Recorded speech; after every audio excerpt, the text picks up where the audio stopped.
there, USPCA members. It's Larry Lynch, our president of USPCA, and I am thrilled to be joined once again by one of my favorite people, Chef Deb Cantrell.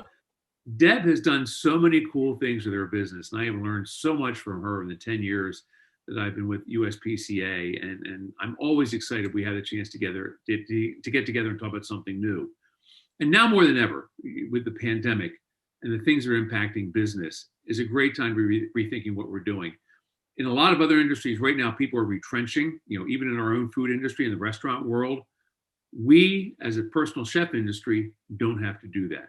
So the question is, what do we have to do? What do we want to do? And how do we get there? And Deb's got some great things tonight. She and I had a chance to talk about this ahead of time. I'm excited to bring this to you. There's no time better than now to really to take a step forward, a leap forward, and drive your business. So the great thing about a webinar, I don't have to tell you where the bathrooms are. You're in your own homes. You can figure that out on your own. I will remind you that on the bottom of your screen, we have both a Q&A section and a chat section. Prefer questions to go to Q&A, but if you have chat issues, I'm going to help Deb monitor that. So she's going to want some time there to kind of have some back and forth with folks online. So I will be helping her monitor that, but please engage us. This will be one of the most valuable hours that you're going to have. And by the way, if we have to go a few minutes over, we will. That's never a problem. But clearly, it's a great, by the way, we already got the first chat. Thank you, Norbert. I like my beard too. Hi, Norbert. Yes.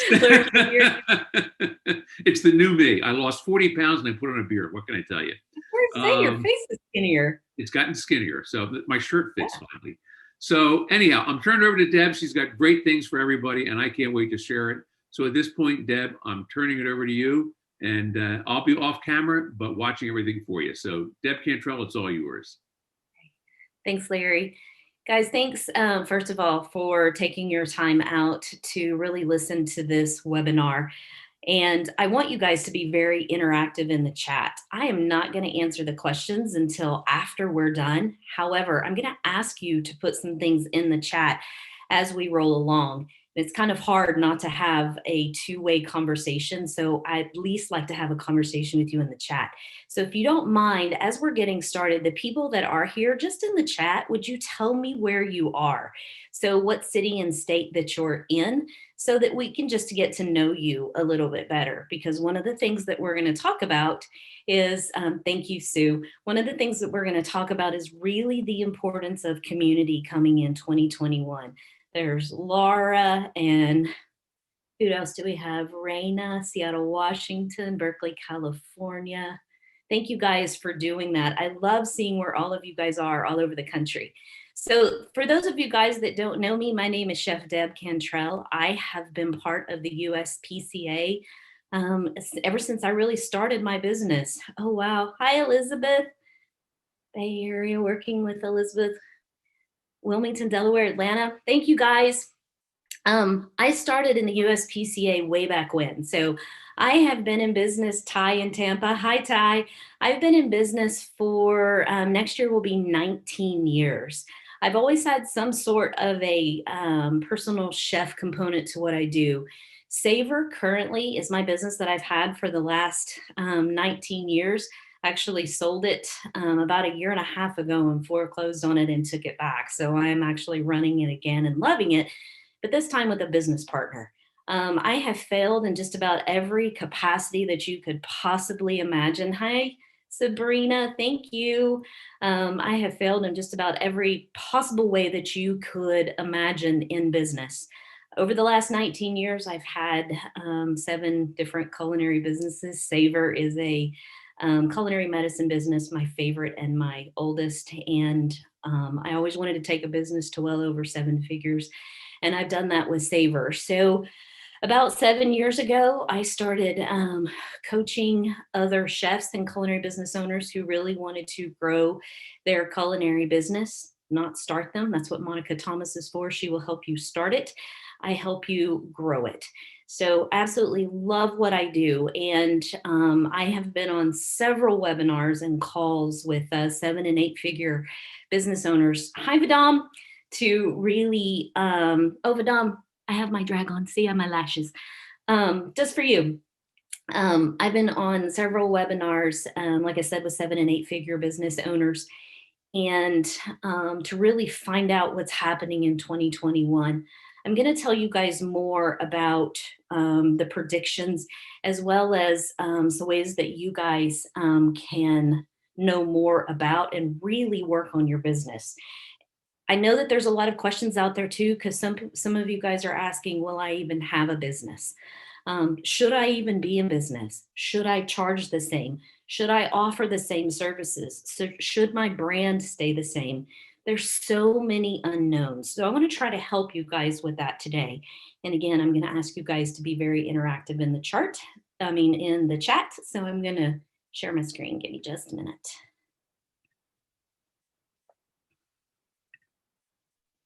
Okay.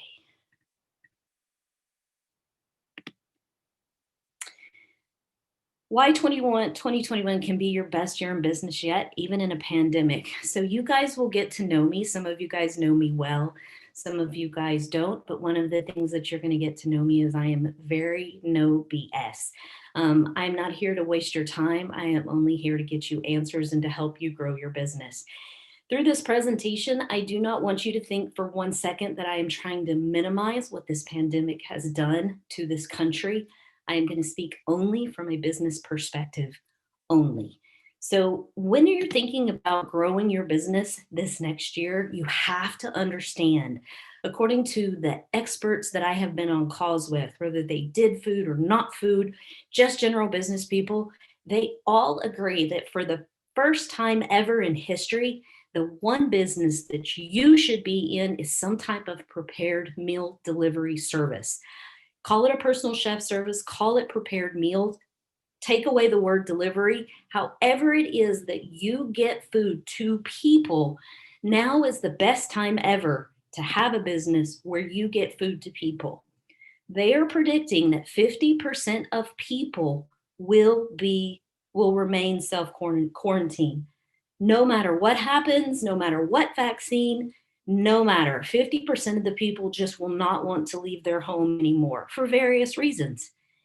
The other 50% will literally run screaming out their front door, and a lot of them are doing that now. So what you have to realize as a result of this is that you have an amazing opportunity as a personal chef and culinary business owner to go into the people's homes, again, at your comfort level, but there will be more people staying at home, but they will also have more disposable income for you. So you're going to find out that you will not get as much kickback or pushback from the prices that you charge. Some of you guys are going, well, that is not what I have experienced lately. Let me tell you why. Because every chef that was let go or fired from a restaurant decided that they wanted to be a personal chef and slapped something on Facebook and they charged $12 a meal. So you do have competition out there. However, the people that really understand the value of a personal chef and start to Google and look for it more and read about who we are, you will have no other time in history besides now to really make an impact in this industry. They're not traveling as much and they're spending less money on stuff because there's only so much you can buy from Amazon. And you guys know exactly what I mean because you guys have bought stuff from Amazon. Advance. There we go. Guys, I'm trying to move screens all around so I can see my slides. You guys know, because you're already hearing the words that people are tired of their own food. They're tired of takeout and their health is starting to suffer. We've heard everything from the COVID-35 to the COVID-19 to all of those things. So you guys, whenever you're thinking about your business in the next year, really start to think about how can I turn this into an experience? Believe it or not, next year, experiences, and I even see it now, are starting to be so huge. So as you market, and one of the reasons why I'm kind of melding in some of the marketing things that I want to talk to you about is because I have a culinary marketing team that does nothing but constantly analyze and market culinary business owners. So whenever you guys hear me talk about statistics and things that's in marketing, that's because I have a whole team behind me that actually helped me put this presentation together. So when I say experiences in the home, think about intimate dinners for two. Anybody out there doing intimate dinners for two? I want you to put it in the chat if you are. And then also, if you are, if you want to do more of them. So yes, more, no, however you want to say it. I just want to hear if you guys want to do it. Yes, I do. Thanks, Laura. Yes, I want to do more. Yes, dinner for two, love them. Yes, I do. Perfect. Some of you guys hate dinners for two. But you've got to think about it. I charge $1,000 for a surprise birthday party. Yes, perfect. Sabrina, one of the reasons I'm glad that you brought that up is because those prices are going up higher. We're seeing prices being raised for personal chef services. We're seeing prices go up for the experience for intimate dinner of two. I was talking to a group of my chefs in one of my masterminds the other day that I have as part of my coaching program. And for dinners, intimate dinners for two in the home, they're charging $500, $750, $1,000 for 3 and 4 courses. So I want you to kind of wrap your brain around what's going on out there. How can you create an experience for your client? Dinner parties right now seem to be off the charts, but are you telling people that you're actually doing them? I know that some of you guys have thought, should I just quit? But now is the best time ever to grow a business. I promise you, you will not end where you started. Guys, keep going from here. If you've ever wanted to do anything with your business, now is the time to put it out there. Never has the world been more forgiving, especially of the culinary industry, when you want to try something new. So, if there's an experience that you've always wanted to do, or there's a service that you've always wanted to provide, now is the time to do that. So, so what if this year didn't look like you wanted it to? Again, I am not taking away from the deaths that have occurred and what has happened to some of your businesses and some of our friends' businesses. But does anything ever happen like you want it to? You have to keep showing up. You have to keep continuing to be a leader in this space. Be an example of what is possible. Put your services out there. Tell people what you do. They will buy them. So, the other thing, we're going to switch gears just a little bit. And I know that some of you guys are going to go, oh crap, she's going to talk about woo woo stuff. Well, give me just a second because we're going to move through this. And I know that something in here will absolutely resonate with you. I know that you guys are fearful, and fear is huge right now. I know you love woo woo. Thanks, Sabrina. Fear is huge right now. So, if in the chat right now, if you're fearful of creating something new in business or even having your business, let us help you. Put it in the chat. It's okay because honestly, unless you address it, no one knows how to help you. So if you want to be that vulnerable with me, put it in the chat. Tell us that you're fearful so that we can follow up with you and help you. But fear is huge because it's such a limiting belief. It can honestly make or break your business. I'm going to ask you another question since nobody put fear in the chat because that may be a little big. Anybody have a committee in their head? We all do. Let me explain about the committee in the head of I'm not good enough. What if I'm too successful? What if they don't buy my services? What if I'm not as good as I think I am? Anybody have that committee? If so, could you please put committee? If I could move my hands in order to type it without totally screwing up my screen because I'll screw up the technology. Yep. Thank you, Jamal. Absolutely. You have that committee in your head. We all do. Now is the time to fire that committee. Amen, Ty. Board panel. Yep. Some of you guys gave them job descriptions and raises every year. Guys, think about how amazing your gift is right now to the world. Let me move my screen. Hang on. Many culinary business owners have decided that everyone is too scared to want their service. Does this ring true for anyone out there? Let me tell you what's happening, what we're finding from a marketing perspective. No one is posting on social media that they are gathering. They're not. They are afraid of ridicule. They are afraid of what their neighbors are going to think. But unless you tell people that you are available to provide these experiences in the home, dinner parties, intimate get togethers, even personal chef services, if you're pulling back because you're fearful, guess what? No one knows that you do it. And you built your own island that you didn't invite anybody to. So if you feel comfortable enough to put yourself out there and do the services, I'm not saying run your business. I'm saying if you feel comfortable enough to put yourself out there, tell people what you do. People quietly and silently will contact you. And Vadam is absolutely right. Set your own COVID policies, stand by them. People will work with you for that reason. He is absolutely right.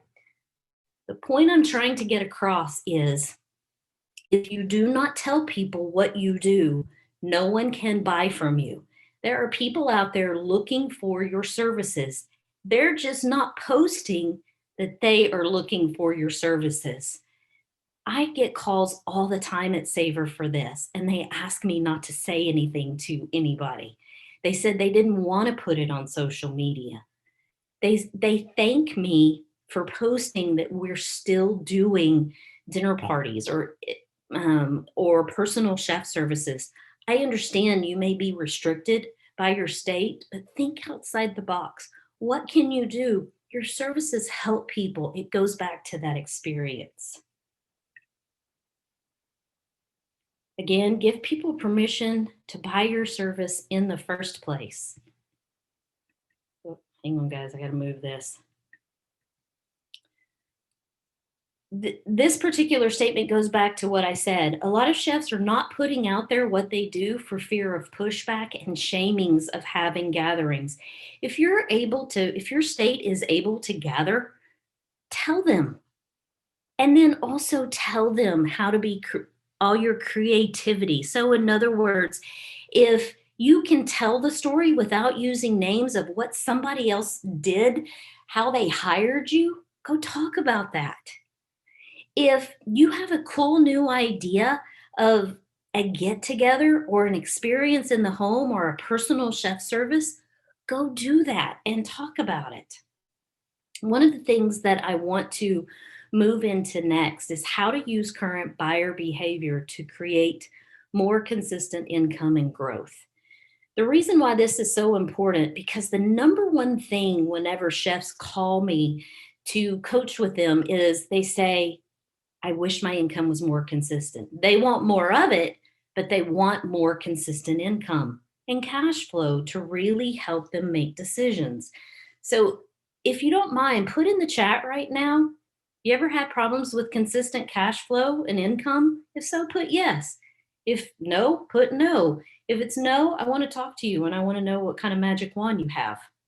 But if yes, put no. Put yes, no, no, yes, yes, yes, yes. I have to find out who said no because I want to know their magic wand. Yes, thank you, Essie. Sure, yes. Okay. Guys, listen, we've all had problems with consistent income. It's the number one thing that chefs talk about quite a bit, owning a culinary business. There are so many things that you can do to help with consistent income. Some of those things I'm going to tell you guys about in a workshop that I'm going to give in January. It's this is its fourth year for it, and I'm so excited to tell you guys about it. I will tell you about it at the end. But one of the things that we absolutely address in the workshop is consistency of income. So let's kind of talk about some more of the predictions. Honestly, when it just comes from a social media standpoint, you guys are going to be really surprised what we're finding out about social media. Social media, things should not be overproduced. Yay for us, because I am a technology disaster and I can really screw up anything. And I personally can screw up social media like none other. And you guys are thinking, you throw up a picture and you write something. Nope, I can mess that up. But here's the deal, people want authenticity. That is the name of the game besides experiences in 2021. Authenticity. Be you, show them the you're cooking at home and you drop the chicken breast on the floor. Of course, don't put it back in the pan because that's bad for your brand, but toss it away. Show people who you really are. You in your garden, you with your kids. Don't be afraid to put your food photos out there. People don't want to see overproduced. They are very tired of celebrities. They are very tired of seeing pro athletes fill the screen. They are very tired of inauthentic. They want real people that they can connect with. Because one of the things I told you about is how big community was in connection coming up. People follow you for your value. Tell them who you are, show them who you are. Content is king. There's going to be a whole general movement, according to the social media people, and it's the fourth one down on my slide. People will follow niche accounts more so than they will follow general accounts. I'm going to talk to you guys about that here in a little bit. But I wanted to say how refreshing it is that you no longer have to feel like it's perfect, or the food is perfect, or the photo is perfect, or your makeup is perfect. You don't, not at all. You don't have to feel that way anymore. I'm talking to you guys right now in yoga pants and a pair of socks. I had my PJs on earlier. Be authentic. Show people who you are. The next thing is they want to follow niche accounts. Okay. Let me tell you how that relates to your business. Niche accounts, again, goes back to community, and it's the thing that people connect you to. So, for example, I've talked to Vidam on the chat. Vidam's whole business is around a niche of being a gluten-free chef. It's his thing. It's the reason why people come to him in his area. They know that the go-to person is Vidam anytime they want to be gluten-free. Chef Elizabeth Bourget is out in California. Her whole brand is all about sustainable farming, agriculture, and food. People come to her specifically for things like the Weston A. Price diet. It is her niche, and there's a saying that's called the riches are in the niches. Some of you guys are thinking, well, if I go broader, I get more clients. That's not true. People want to know what you authentically stand for, what your line in the sand is. Guys, there's other chefs that I can see on here that have amazing niches. My niche happens to be in culinary medicine. We heal people through food. Our clientele uses food as medicine. It is one of the reasons why people come to us. So in the chat, as I move forward, if you have a certain niche in your business that you really market to and about and who you are as a chef, would you just put it in the comments for me? But Dom, go ahead and put yours back in there too if you're still listening. And anybody else that if you truly know your niche, put it in the comments. There's another chef. I don't know that whole food, plant-based, gluten-free, dairy-free. Perfect. So vegan, vegetarian is even a niche. Plant-based is a niche. Using whole food is a niche. Gluten-free and fabulous. Yep.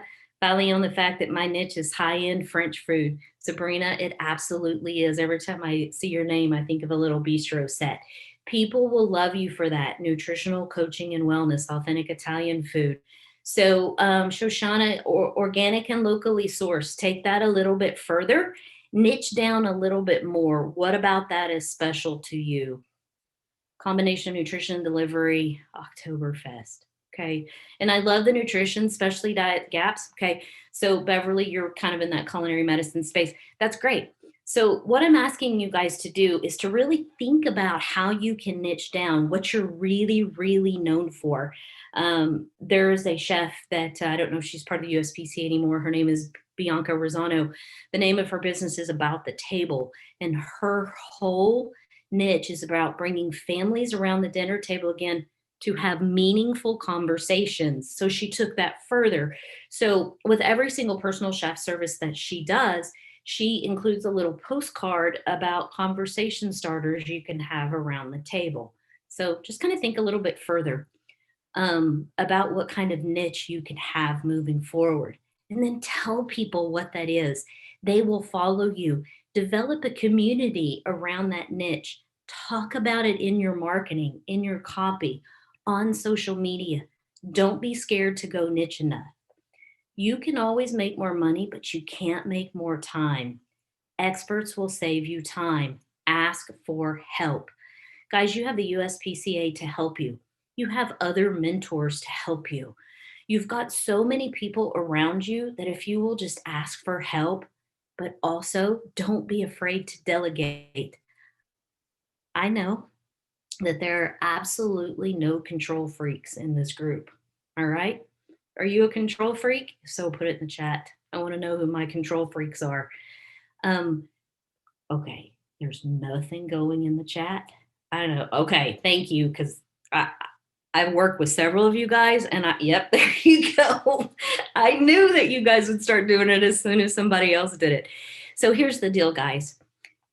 If you can't do everything yourself in business, I understand. You don't want to spend the money, you don't have the time, you don't have all that stuff. I get it.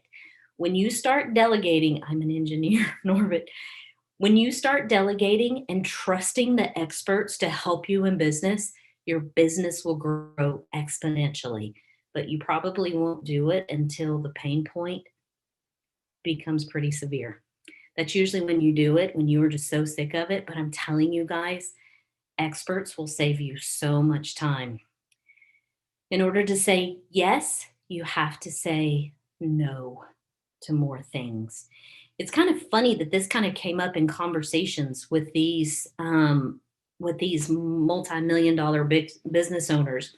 They said that the one thing that they learned in 2020 that they needed to do in 2021 is they really needed to say no a whole lot more to things so that they can say yes to the big things that they're really supposed to be doing. Somebody told me the other day that no is a complete sentence.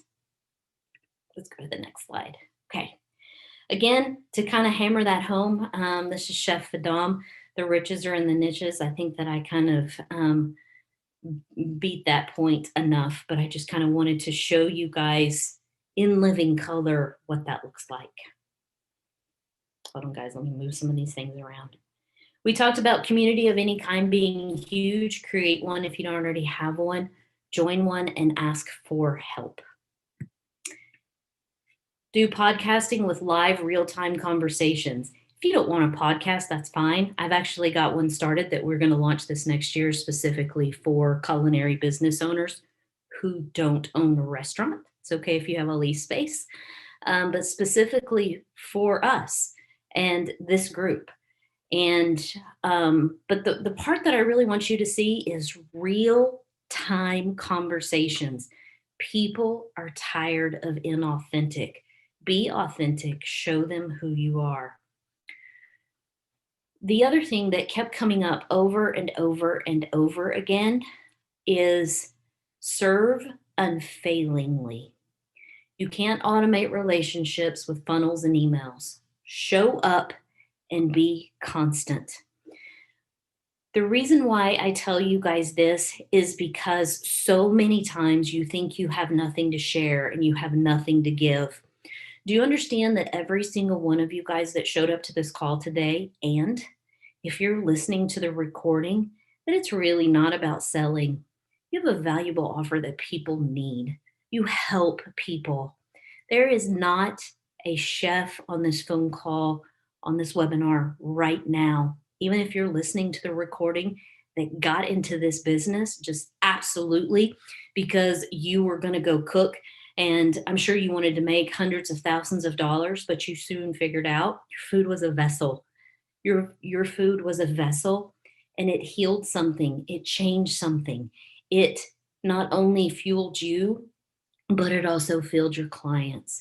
So you guys have to understand that when you come from a place of serving unfailingly, being nice, giving back, participating, sharing, even with your competition. And I know that one's hard to swallow because some of you guys are going to probably, I should have asked Larry for how many people just left whenever I said that.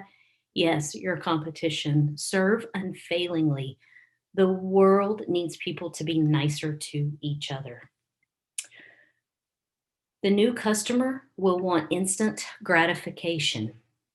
So, and I know a lot of you guys are reading that very last sentence. Will you be ready to schedule caterings and other service with almost no notice?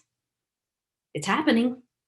If you guys really think about it, what has Amazon Now or Amazon Prime Now done and Uber Eats and what type of buyer have they produced?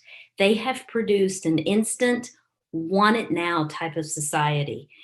If you guys are getting calls, for those of you that do catering, if you guys are getting calls for last minute catering within 24 to 48 hours, could you just put yes in the feed? We get those all the time now. And people are shocked. Yep. Thank you, Matthew. People are shocked. At first, when we were like, you understand that's tomorrow, right? But they're equally as shocked. Yep, Ariel, thank you. Yep, created a new service just for that reason. Needed in a few days. Yep. People are equally as shocked that we can't get to them within 24 hours. So what we've done is a lot what Ariel's done. We've created a menu that can be really produced on the fly. How many weddings now, big weddings are not going to happen. And all of a sudden they decided to do it next week and it's 7 days from the wedding. And now they want you to come in with food, maybe seated, plated, or something like that. You will start to see it. Thanks, Jamal. You will start to see it. It's happening. The buyer behavior that we are producing now in 2020, in 2021, it will be about instant gratification. So think about each of your services right now and how can you fulfill that instant gratification. People will not stand for delays, and they will not stand for crappy service anymore. They want top notch or nothing. They say that in 2021 was a whole year of people not really caring. And now in 2021, they're going to expect people to care a lot, and especially if you provide a service. When I was talking about niching down, one of the things that was mentioned constantly is you have to get laser focused on what you do best. I've talked to several of you guys on the call. The Dom says buy yourself a 25-piece place setting to have on hand. It's true. There's a lot of places out there that offer great prices on those things. I have to remember the name of the place that you can get great place settings that you can actually keep in your home. But there's a lot of them out there. But the thing about it is yourself Dollar Tree. I didn't know about Dollar Tree. That's awesome. Next to all panelists so attendants can see. It says all panelists. But down to all panelists. That's okay. We'll keep going. On top of the niching, whenever I talk to some of you guys quite a bit. The thing about laser focusing is some of you guys are all over the place to make money. And I ask you about your service, and you're like, well, we do PC and we do catering and we do dinner parties and we do cooking classes and sometimes we make cookies and then we'll go over here and type of thing. No one knows what to buy from you. They have to know what to buy from you. And some of you guys are probably going to fall out of your chair when I tell you, you really shouldn't have more than about 3 offerings to what you do because each of those marketings have to be marketed. Each of those offerings also have to be loved and cared for and built. So think about in and out. If you've ever been there, I know you have, even if you tell me you hadn't, or someplace like it, you know what they do. You know what Starbucks is known for. Coffee, pretty much. That's what they're known for. So in 2021, think about what you want to be known for. It really goes back to that niche. So one of the things that I mentioned before was before I tell you about this workshop that's coming, and Larry will come back on in a little bit, and I'll answer questions as well about anything that I said. Is I want to tell you one of the things that they hammered it home as well is the need to have services that go into the home. So I talked about personal chef services, but anytime you develop a service that gets your expertise or your food into the home of a potential client, remember 50% of them are going to be at home. So if you have a product, we'll just call it jams and jellies, and you create a membership that then ships it into somebody's home, ideal. If you teach virtual cooking classes or have ever wanted to, now is the time to start and do that, because not only now can you go into somebody's home virtually, now the whole world opened up to you to get your niche market and your brand right into that particular client's home. Do not be afraid of all the competition that is out there. They will want you and your service for a particular reason. There is a lot of competition for cooking classes and things like that. The thing is people will buy you for you. Can't tell you how many corporate people now are doing building virtually through cooking classes. How many pods, homeschooling communities now are hiring you guys to do virtual cooking classes. So think about that. Ask USPCA for help with virtual classes in October. Many of us are interested. Nothing to date. I can talk to Larry about that, and we can get something scheduled. I want to be abundantly clear. I do not teach people to cook. It is not my forte. I will stab people with a knife. It is just who I am. I'd much rather teach you how to grow a business than I will to teach you how to cook. So one of the things, guys, we have covered so much information. Larry, I have a couple of presenters for you that I know that would jump in and help. So we have covered so much information today, and I've kind of touched on a workshop that I do every single year in January.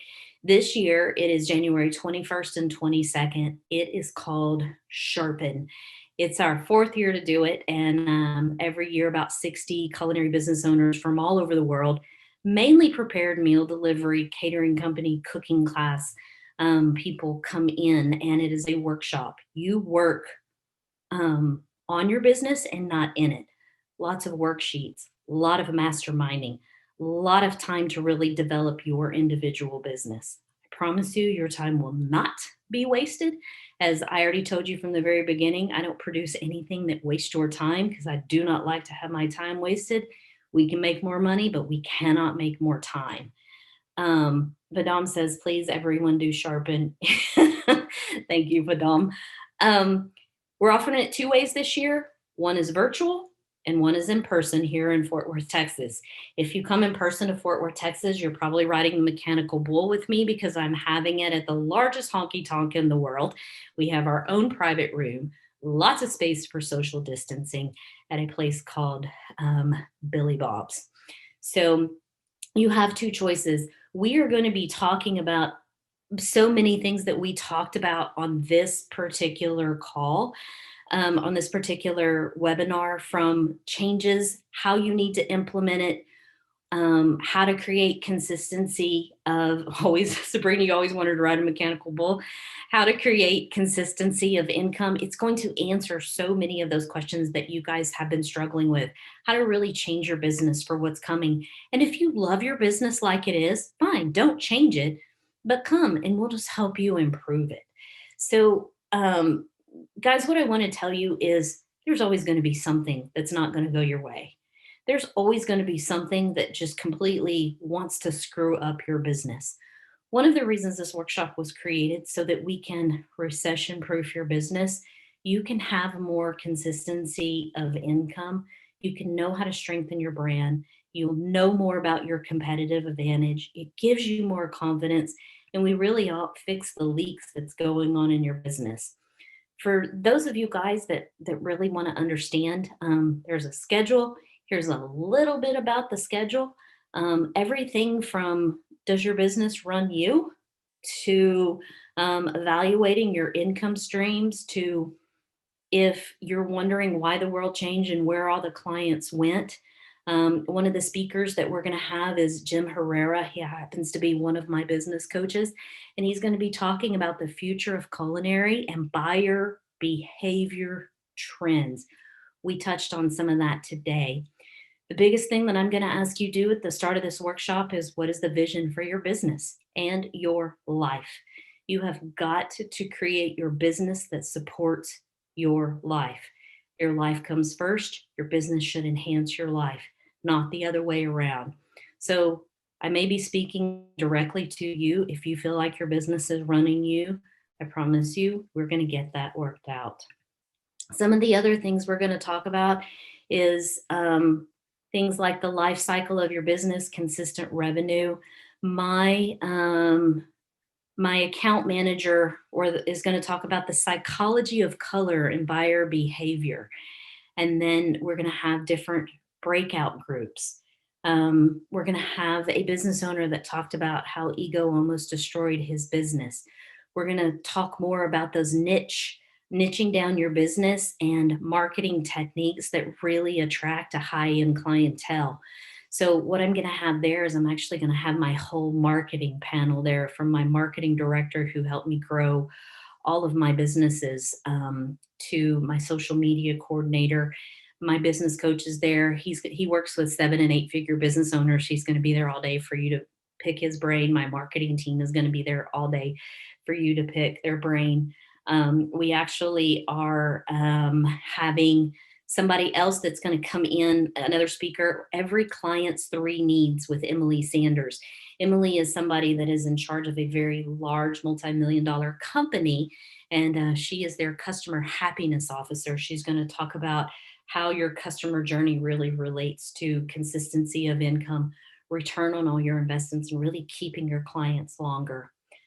Stephanie Naviscus, copywriting secrets that convert browsers into buyers.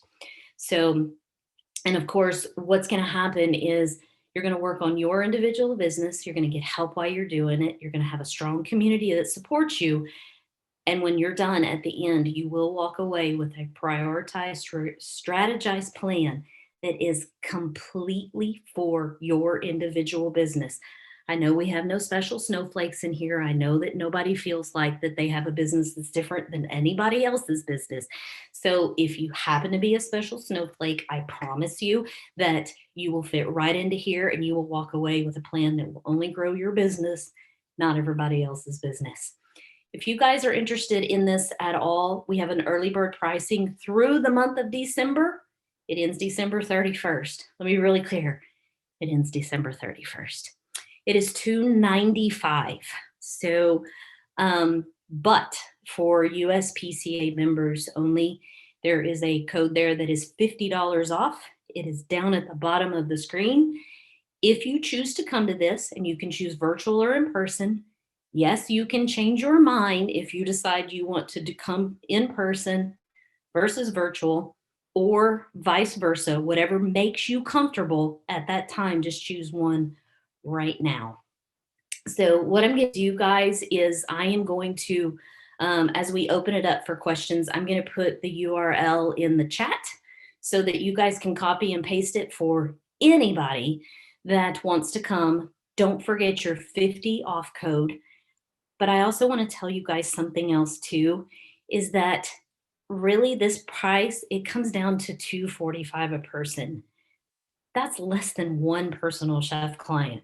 That's less than one catering. That's less than one cooking class. And it's finally you stepping out of your business to truly work on it and not in it with a bunch of truly caring business owners. Because I have a policy in all of my workshops. It's called No Butt Heads Allowed. And I promise you, I stick by that. So what we're going to do is we're going to go ahead. I believe we had some Q&A questions. And so I'm going to stop sharing my screen. Again, I will put it in the chat. I want to tell you guys, though, too, and I promise you I will answer you.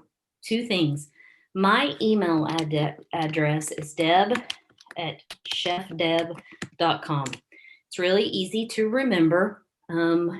I did it that way on purpose. I'm getting a little older too. Guys, I'll answer your questions. If you have a question about should you come to this workshop, is it right for you before you spend your money? I'll tell you if it is. If you have follow-up questions later on about anything that we've talked about in here, email me. Most likely, I'll probably call you. I promise you, I will get back to you. It is not something that I put out there lightly. Truly love working with you guys and helping you grow your businesses. So, Larry, are you back on? I'm here. Can you see me? I can see you. And I'm going to put the URL in the chat here in just a little bit. So, Deb, what I was going to suggest about 200 chats ago, I lost control of where we were with questions, and there were a few questions in the chat. So if Deb didn't answer the questions in the chat, if you could move them over to Q&A, and you look at the bottom of the screen, see, that way I can kind of pull them out. But, you know, a couple of things I wanted to kind of follow up on as we were talking about this, and I thought was interesting, is that we're looking at 2021, right? And where are we going? And I get clearly why people are so worried about the impacts of COVID-19 and the coronavirus. And you know, just today I was looking at statistics, 110,000 restaurants have closed since the beginning of the pandemic. That's 10,000 more than just a month ago, with 40% of the restaurants in the US being closed permanently, probably by the next 2 or 3 months. But people still eat. You know, back in May, we created a set of guidelines for personal chefs to follow in order to create a safe environment in people's homes when cooking. And I would encourage everybody, we published them, we pushed them out a few times, happy to push them out again, but can it be done? Absolutely. Now people have to have a comfort level in terms of what they're doing when they're out, they're cooking in other people's homes. It's important to do that. There's lots of things that are out there that are messaging in terms of what people need to do and what they don't need to do. But you know, I'm going to cut it down to a couple of things before we go to questions. You know, if the people at home are wearing face coverings and you're wearing a face covering, if you're making sure that you're properly cleaning and sanitizing, that there's social distancing, you're 90% of the way there keeping safe. And basically, if you're in the kitchen, tell everybody to stay the heck out, stay away from you, let you do your work, and then set it up from there. But I think the other important thing is to how do you communicate that? I'm not asking you, I'm just simply saying, you've got to be able to communicate your protocols to the customers that you're working with. But the bottom line is people are still looking for dining options. And if you sit back waiting until we're well on the other side of this, which will probably be 6 to 8 months from now before we have enough of a vaccine out into the marketplace to begin to see any kind of transformation, you could be behind the curve. And so now's the time to be getting out there. And to your point a little while ago, if you're not doing direct services, is it cooking classes? You know, is it instruction? What are you doing to get yourself in front of people now when they're looking at alternatives? This trend is not going to change. You know, you had talked early on about delivery, right? And getting out and delivering. And that's something that as an association, we've kind of said, I'm not sure you want to do that. Primarily because we don't want health inspectors knocking on people's doors at home and saying, I want to look at your kitchen.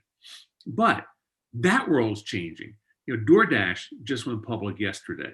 You know, Grubhub and the others aren't far behind in some of the things that they're getting ready to do. And I will tell you, because I'm in the middle of it, there is a whole series of standards coming forward when it comes to delivery at home, and they're going to be relatively easy. So what can you do to be ahead of that? And the great thing is, since I'm kind of one of the ones behind driving all this, USPCA members will hear it first. And that's a good thing. But how can you participate in that? And I think the biggest thing is, it's absolutely right now, it's okay right now to be concerned. It's okay right now to be worried, but it's not okay right now to do nothing. Inertia is not the answer to getting you where you're going to be in 21 and 22. So to your point, it's stepping out. It's doing the things where you have that comfort level. It's sometimes doing things that are outside of your comfort level. If you're afraid you're going to get, if you're in an area that has high positivity rates, you know, everyone's telling you to stay home and lock away and don't do anything, you've got to make that call. But is that the time you go out and do cooking classes and help people be prepared? People are, and I hate to use this term, I'm going to say it anyway, are hungry for the things that they can learn about different ways they can dine. And you know, even if they say we're going to go back to the restaurant industry, if 40% of the restaurant industry is gone, they're going to go to personal chefs, given that option, if they know about it, if they know who's in their community, and if they know who they can do things with. So I think you're right on target in some of the things that you want to do. So let me take a look at some questions here for you. I'm going to kind of work from bottom up. Okay. Norbert just said USPCA should make their members legal on state and federal level to create an accepted license. It's a yes and so Norbert, on that part, I just want to answer that for on Deb's behalf. It's a double-edged sword. Part of the reason that we haven't done that is so that we don't have all kinds of regulation on the personal chef industry. The moment we go out and try and create a federal license is the moment that the federal government comes in and starts saying, okay, personal chefs, this is what you have to do. This is what we're going to inspect. We're going to show up in people's homes. Now, things like, 3-compartment sinks you're not going to get in somebody else's home. But we're trying to find that happy middle ground between legitimacy, which we think we've done, and illegality, which we want to stay away from. There are plenty of people out there who are doing it wrong. There are plenty that are doing it right. I hear you, Norbert. And if we can figure out how to do that without creating an overburdened regulatory environment, we'll do that. So we'll get there. So starting with Mark Saunders, who has a question. He says, purchasing a mobile kitchen, food truck, my new niche is bringing the personal chef business to your doorstep. What would be the best way to promote this? So the thing about it is, and that's actually really cool, so that you can just drive up in front of into people's homes. So you stay in your own kitchen, and then you actually don't have to go into their home. I think that that's actually what you're talking about. And honestly, I'm going to tell you, take a picture of it and talk about it. So this is a great opportunity. Since you're in culinary, this is for everybody. 2 places you should live, according to our data, is Instagram and Facebook. We're seeing a little bit more is happening on Instagram right now because it's so picture driven, but we often forget that you have those words. Go post about it on social media. If you have a website, put it on your website. Show social proof that food truck is actually sitting in front of a real house. Show pictures of you inside of that food truck. Show pictures of you stepping down outside of that food truck with bags of food or however it is you're going to take it into the house. I think that's a brilliant idea. A chef contacted me today that says that they have a magnet on their food truck that can come on and off because they lease out their food truck to other people that want a food truck. So they just slap their magnet on and off they go. So might be another revenue stream for you. But don't make it hard. Just start the conversation with people. Picture's worth 1,000 words. Authentically, just post it. Perfect. And this is a great segue to that. This question, and even though we're going reverse order, regarding social media accounts, if it's best to be a niche market, niche account, is it smart to set up a secondary niche that you can use to avoid typecasting yourself as one particular genre and then be able to reach a new audience? So it's basically saying, I've got a social media account. I do this, but I want to do that.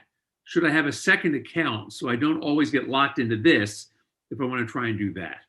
So my first question would be are you active on the first social media account? Because guys, there's reality and then there's what the experts tell you to do. The experts will tell you have a social media account for every service that you offer. Reality of the situation is you've got kids and you've got spouses and you've got a business to run and you've got all that other stuff. So my first question is if you are you active and are you getting clients from the first thing that you're doing before you go and start another one?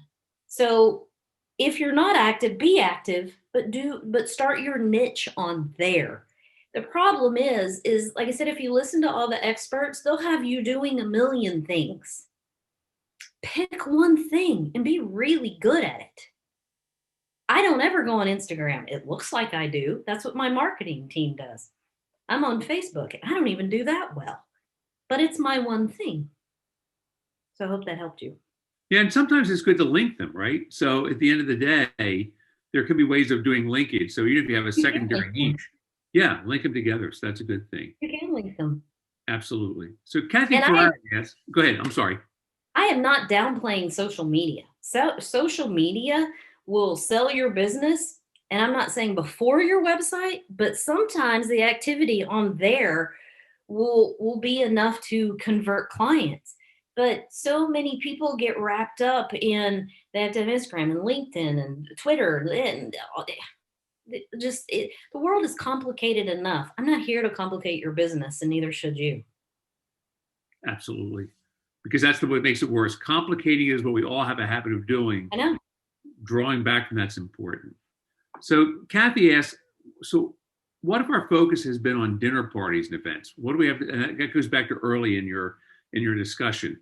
If their focus has been on dinner parties and events, I guess it's how do you make that change? Where do you shift? Where do you change your direction? So does Kathy want to change from that, or she wants to do more of that? I'm going to see if Kathy drops that into Q&A here and we'll see, but I'm guessing change because this goes back to very early. I'm looking at the time that it came through. So that was at the 7:12 marks. That was earlier discussion. Okay, it was early. So, and Kathy, if Kathy Ferrara, Yes. if you can still hear us, honest, go to the chat and give us Want to the do more of it. She just wrote in and says, I want to do more of it. Okay. So one of the things that I'm going to ask you is if your focus is dinner parties and events and you want to do more of it, my question is it working in the first place? So you know what to not do, because sometimes that's more important. So if you want to do more dinner parties and events, did you build your island and then you're not telling anybody that you're actually doing it? And then second to that, what's your niche? Is it that you'll do any dinner party for anybody that they want? Or do you have a certain niche when it comes to dinner parties and events? So I would really ask you those two questions first. Fantastic. And so that looks like it's got us covered. I'm looking at chat. Sabrina had Okay. to run, There so was she said to say thank you, but she's going to try and make it to sharpen. So good news there. Thanks, Sabrina. There was another question about will this be recorded because Yes. those dates don't work for me? Ah, I saw that the content. Oh, Matthew, I'm interested in the workshop, but those dates don't work. If I sign up, can I watch the content at a later date? That is an excellent question. And I'm not going to tell you no or yes. What I'm going to tell you is email me and I will be able to have that answer for you in the next few days. I'm talking to my virtual company. And guys, I've done this event in person every year. To add a virtual component costs three times more. Three times more. So I'm learning a lot as I go too, and that's actually one of the questions that I want to ask them is, can the system hold up to recording the whole thing? And then how does that get sent out? So if you will email me at deb@chefdeb.com, so I have your email address, I can get that question answered for you. The answer is as I'll know that in about 2 days. and Debbie, we have a couple more minutes. Kathy just wrote back in and follow up to your last comment. She said it was working, just the laws around gathering has hindered it. So, Okay, so that's a really good point because a lot of chefs are asking right now in some of my, mastermind groups as part of my coaching program, how do I grow a business if what I used to do is dinner parties and going into the homes and, clients may not want me in their homes now so what's happening is certainly you have to work within the legal ramifications and the guidelines of whatever your city and state is saying, but you guys have to think outside the box too.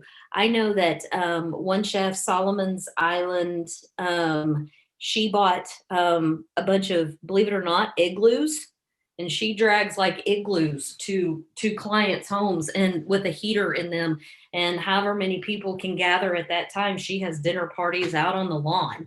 I mean, there's so many different creative ways that you can do it. I mean, people are going outside, they're spreading out all over the home, they're doing so many different things. So just it's time to kind of think outside the box and think very differently about how you continue to do your service.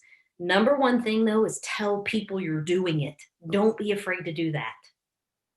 what I would add to that, Deb, is tell them you're doing it, but tell them how it's safe because they're Yes. bombarded by the Right. media, and believe me, as one who has to respond to this every day, not a lot of it's accurate. A lot of it is, but not, look, there's a pandemic, there's a risk.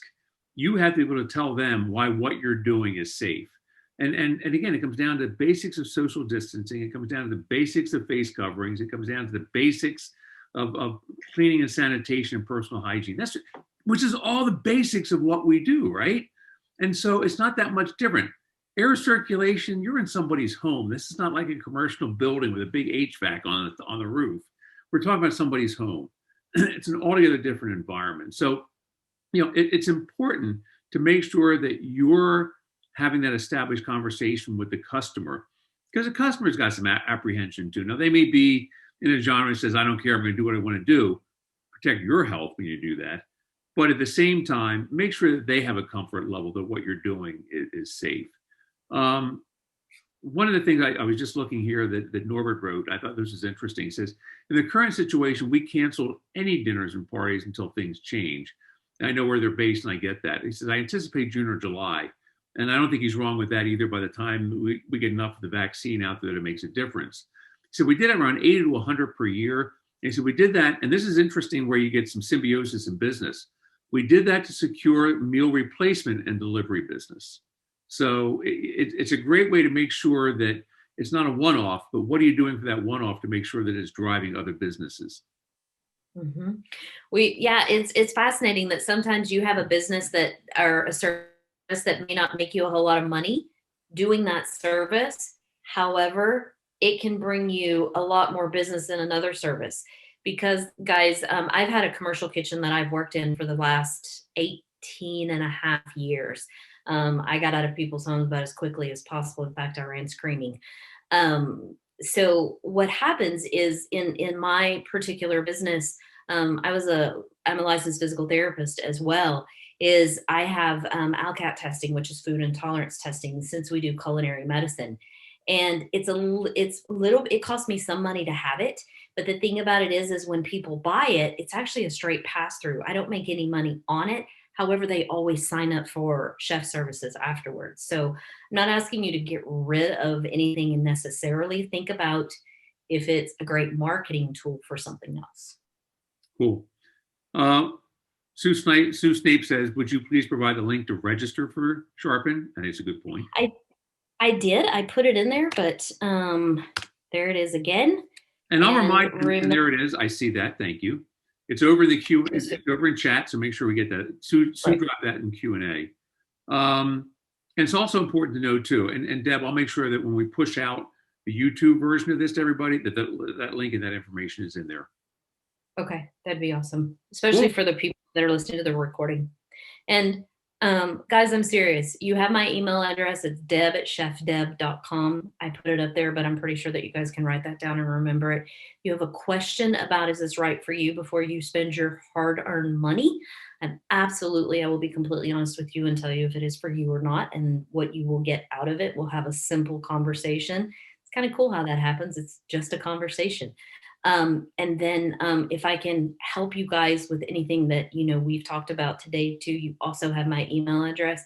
Most likely you and I are going to get on a phone call, because I'm do much better one-on-one, because I will screw up the technology.